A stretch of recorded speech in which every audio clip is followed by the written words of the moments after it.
More than 800,000 Venezuelan migrants have poured into the U.S. in the last 4 years, including hundreds of members of the brutal prison gang Tren de Aragua. But, the Biden administration gave up trying to deport the criminals and gangbangers in January after the Venezuelan government stopped accepting deportation flights from the U.S. It's a problem President-elect Donald Trump will have to solve in order to make good on his promise of mass deportations. Tom Homan, the man Trump has tapped as his border czar to lead the deportation and border security efforts, said the incoming administration has a lot of leverage to force Venezuela to start accepting deportations, including threatening even more sanctions and withholding aid, which totaled $209 million last year. He got El Salvador to take back MS-13, he got Mexico to agree to the Remain in Mexico program. So I got faith in President Trump to work with the president of Venezuela, said Homan. Venezuelan has been one of the biggest sources of migrants traveling to the U.S. Millions of Venezuelans have left their home country in recent years, fleeing the corruption and economic collapse brought on by the communist regime of President Nicolas Maduro.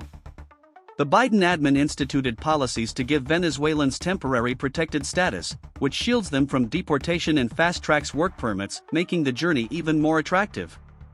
Tren de Aragua saw an opportunity with the influx of Venezuelans into the U.S. and began to pose as asylum seekers as they sneaked into the country. Many members avoided getting the gang signature tattoos to go undetected when crossing the border. Former acting ICE chief Ron Vitiello, who served during Trump's first term, said the gang only began to show up on the radar of border authorities and local cops during the Biden administration. There hasn't been an arrest of a Tren de Aragua member in reported CBP data before 2021. Think of that, that's incredible. I was in the government for 34 years. I never heard of Tren de Aragua until after I left in 2021 when it became a thing in New York, Vitiello told the Post. The Venezuelan prison gang has now set up shop in at least 16 states and its members have committed heinous crimes, including the murder of Georgia nursing student Laken Riley. The moratorium on deporting Venezuelan migrants means that Tren de Aragua gang members can't be deported either, even when cops identify them as a threat. Some members of the gang have been released from custody after getting busted for minor crimes and went on to commit violence. One alleged example is Niafred Serpa Acosta, 20, whom ICE officers arrested earlier this year for multiple thefts, but released him on July 17. A month later, he made headlines when he was allegedly part of an armed crew who stormed an apartment complex in the suburb of Aurora, Colorado. Serpa Acosta had already admitted to being a TDA member and had the tattoos to prove it before ICE released him, Homeland Security sources previously told the Post.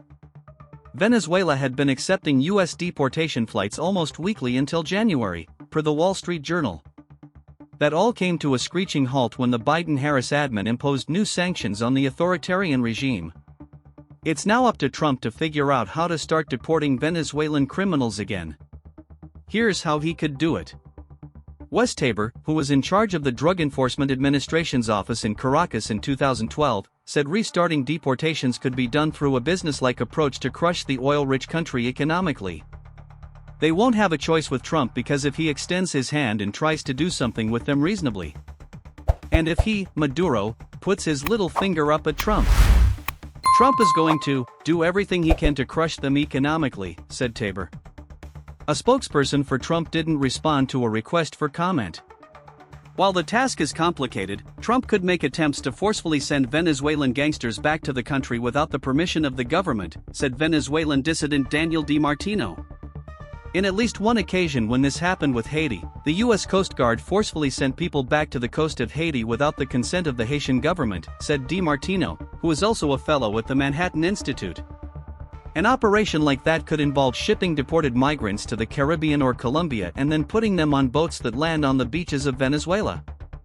Another option is to pay another country to house deported migrants. John Fabricator, who previously headed ICE's Denver office, said Trump could certainly approach a country like Colombia in exchange for aid and economic trade.